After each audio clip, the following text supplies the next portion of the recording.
Capítulo 37. O azeite de primeira prensa. O turbilhão dissolveu-se num sopro suave do espaço. Por um instante, houve apenas silêncio e a sensação de flutuar. E então, Levi e Ben perceberam que estavam novamente materializados, desta vez em um cômodo pequeno e aconchegante, que parecia vibrar com uma quietude santa. Era diferente da formalidade do palácio ou da tensão dos becos.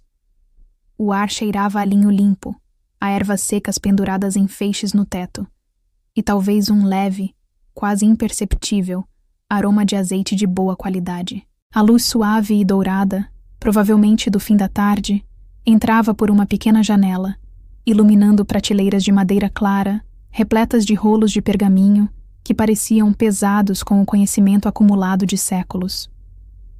Objetos de estudo, tinteiros, penas, pequenas tábuas de cera, estavam organizados sobre uma mesa baixa. Era um ambiente de estudo e trabalho manual, claramente. E ali estava Johanna.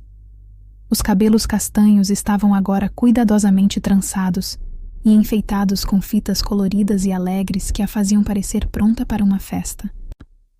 O que, Ben teve que admitir, era um alívio visual bem-vindo depois de tantas cenas de julgamento e desespero. Ela segurava em suas mãos não um pergaminho, mas delicadas pulseiras que ela mesma estava finalizando. Pequenos ornamentos de metal polido e contas coloridas cintilavam à luz bruxuleante de uma lamparina próxima, e o trabalho era tão fino e detalhado que Ben imaginou que qualquer lojista chique de Damasco choraria de inveja ou tentaria copiar o modelo.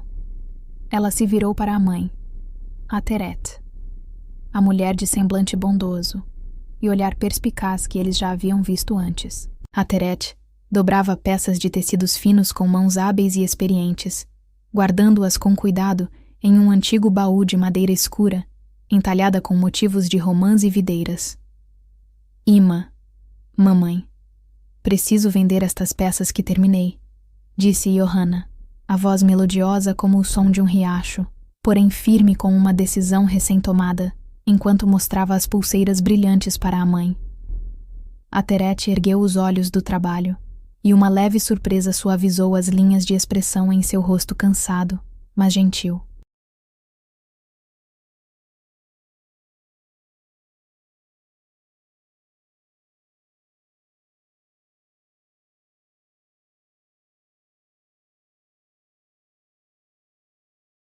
Pode usar um pouco da reserva da cozinha. Não há a menor necessidade de te desfazeres de teus belos adornos por causa disso. Johanna balançou a cabeça com gentileza, mas a determinação em seus olhos era inabalável. Agradeço imensamente sua generosa oferta, mamãe de coração. Mas eu preciso, adquirir o azeite com o fruto do meu próprio trabalho. É importante para mim. Além disso, não quero qualquer azeite. Almejo o azeite da primeira prensa, o mais puro e límpido de todos, para que a chama da minha lâmpada arda com constância e brilho, sem soltar fumaça ou aquele odor desagradável que pode perturbar a celebração e a honra devida ao noivo. A Teret observou a filha por um instante, e seu olhar era uma mistura de curiosidade materna e um orgulho crescente pela seriedade da jovem. Tens plena certeza dessa escolha, Johanna? Estás mesmo disposta a abrir mão destes teus belos enfeites, que te custaram tanto trabalho, por causa do tipo de azeite? Johanna assentiu com uma convicção serena, a voz carregada de uma tranquilidade inabalável que parecia vir de um lugar muito profundo. Sim, Ima. Tenho certeza absoluta. Sinto uma satisfação muito maior, uma alegria mais verdadeira, em sacrificar estes adornos materiais por um propósito tão significativo do que em simplesmente mantê-los trancafiados naquele baú, acumulando poeira e esquecimento. Lembro-me bem das palavras que estavam inscritas no convite real que recebemos, palavras que só agora compreendo em toda a sua profundidade. Somos gratos por vossa honrada colaboração. Nós não somos meros espectadores, Ima, destinados apenas a adornar o salão com nossa presença bonita. Somos convidados de honra, damas de honra, chamadas a contribuir com o melhor de nós, com nosso esforço, nosso sacrifício, para a alegria e a honra deste dia tão importante. Um sorriso caloroso e cheio de orgulho se espalhou pelo rosto de Ateret, aquecendo seu olhar enquanto contemplava a filha. Sábias palavras, minha filha, muito sábias. Nesse caso, se essa é sua decisão, faremos o seguinte. Nossa vizinha Maria virá na próxima semana trazer algumas encomendas. Tenho certeza absoluta de que ela apreciará estas suas peças especiais, com a beleza singular que só você sabe criar. Que tal se eu te adiantar o valor delas agora, com o dinheiro que tenho guardado, para que você possa ir comprar o seu azeite de primeira prensa o quanto antes? Depois, se sobrar alguma peça após a venda para Maria, eu mesma me encarrego de vendê-las na feira. O que acha? É um bom acordo? Johanna envolveu a mãe num abraço apertado e espontâneo, o rosto radiante de alegria e gratidão.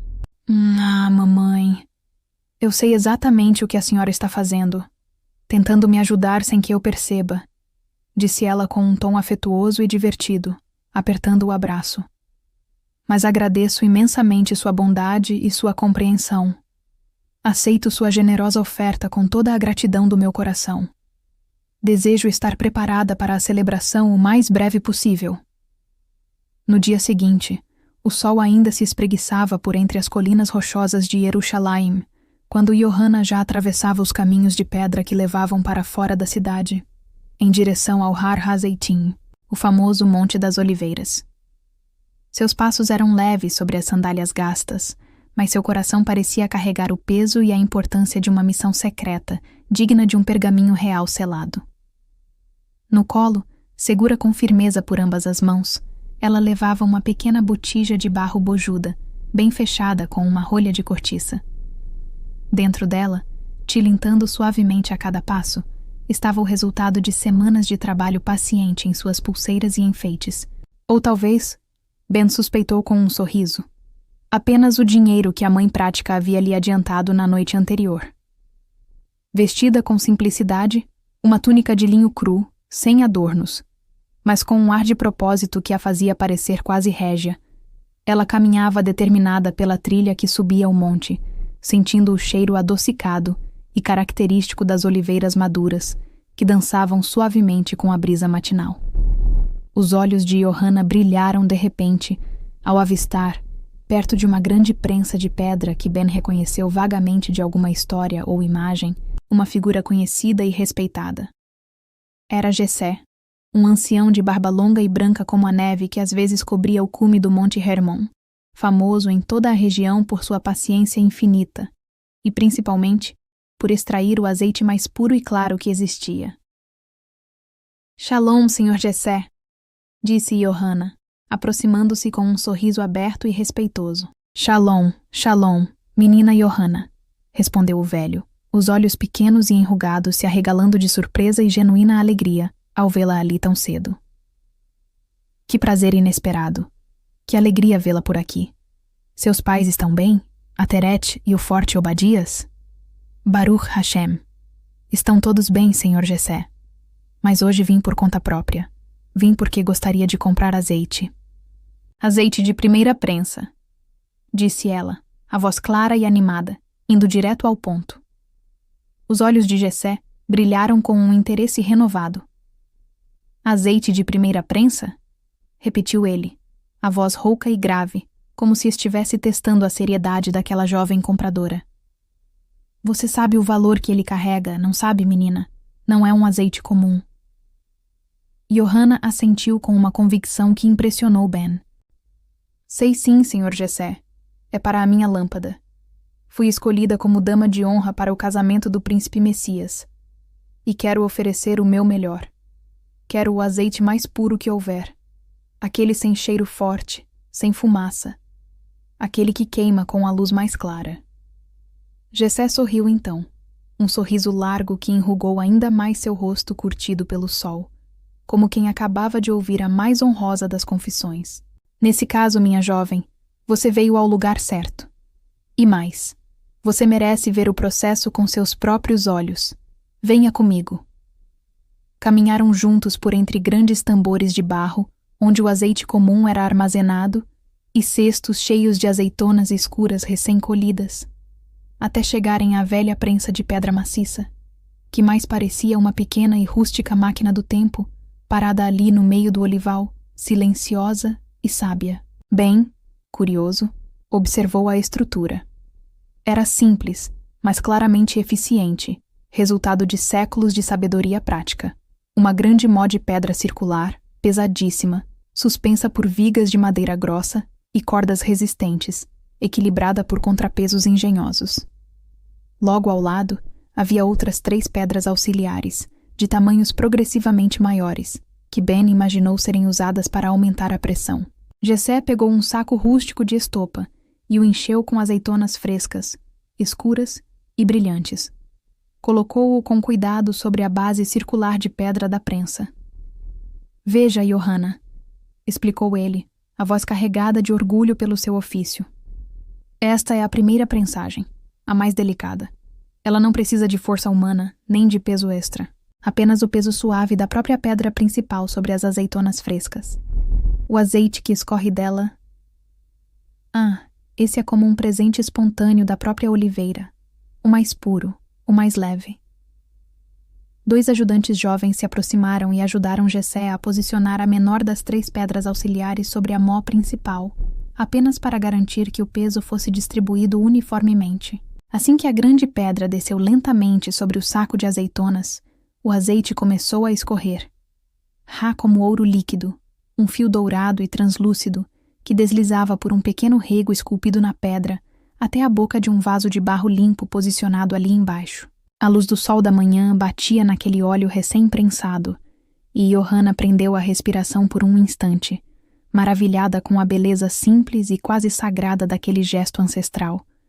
Jessé, então, com um pequeno jarro de medida, recolheu cuidadosamente o azeite dourado que escorrera para o vaso. Com uma delicadeza surpreendente para suas mãos grossas e calejadas, despejou o conteúdo na pequena botija de barro que Johanna lhe estendeu com as 2 mãos, como se recebesse uma relíquia. Está aqui, menina, o verdadeiro azeite de primeira prensa, o mais puro de todos. Leve-o em paz, e que sua lâmpada brilhe intensamente no grande dia. Muito obrigada, Senhor Jessé. Que Hashem o abençoe, murmurou Johanna, a gratidão transbordando em seus olhos. Quer ver o resto do processo? Só por curiosidade? Perguntou Jessé, já adivinhando a resposta daquela jovem estudiosa. Ela apenas sorriu e assentiu, os olhos fixos na prensa. O velho então adicionou outra pedra sobre a mó, esta de tamanho médio. A pressão sobre a massa de azeitonas aumentou consideravelmente. O azeite que saiu desta vez era mais escuro, menos translúcido, ainda bom para muitos usos, mas já não tão limpo, nem tão valioso quanto o primeiro. Por fim, com a ajuda dos rapazes, foi colocada a terceira e maior das pedras auxiliares sobre a prensa. A pressão agora era máxima. O último fio de óleo que desceu era denso, turvo, quase opaco. Jessé apontou para ele com um gesto prático. A maioria das pessoas compra este aqui, o da terceira prensa. É bem mais barato, serve para cozinhar, para lamparinas comuns, mas não tem a pureza nem o brilho digno de uma oferta no templo ou de uma cerimônia real como a que você irá. Johanna observava tudo em silêncio, absorvendo a lição visual. Em seu coração, cada gota de azeite, cada nível de pureza, parecia carregar um significado simbólico profundo que ela ainda estava começando a desvendar. Quando a demonstração terminou, agradeceu novamente a Jessé com uma reverência respeitosa e partiu feliz de volta para casa, segurando sua pequena botija com o azeite precioso, como quem carrega o maior dos tesouros. Enquanto a figura determinada de Johanna se afastava pela trilha do monte, Ben se virou para Levi, os olhos ainda meio fixos na prensa de pedra. Então, esse negócio de azeite de primeira prensa é tipo o azeite VIP, o melhor dos melhores?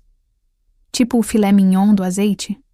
Perguntou, tentando traduzir aquilo para sua própria lógica. Levi assentiu, o sorriso paciente de volta aos lábios, mas com aquele brilho de conhecimento profundo nos olhos. É o mais puro, Ben. o mais límpido, extraído sem esforço extra, entende? Apenas com o peso natural da pedra sobre a fruta fresca, sem pressão adicional que acabe misturando impurezas da casca, do caroço. Enquanto conversavam ali, sob as oliveiras do monte, o cheiro adocicado das azeitonas pareceu subitamente sumir, substituído por um aroma diferente, mais fresco, talvez de flores silvestres ou jasmim que não existiam ali. Uma leve tontura os atingiu novamente. Uma sensação de vertigem que não vinha da altura, mas de um deslocamento iminente. As cores do monte começaram a se misturar e a vibrar. Os contornos nítidos das árvores e das pedras se desfizeram num borrão impressionista. O som do vento nas folhas tornou-se abafado, distante. Estavam em movimento mais uma vez,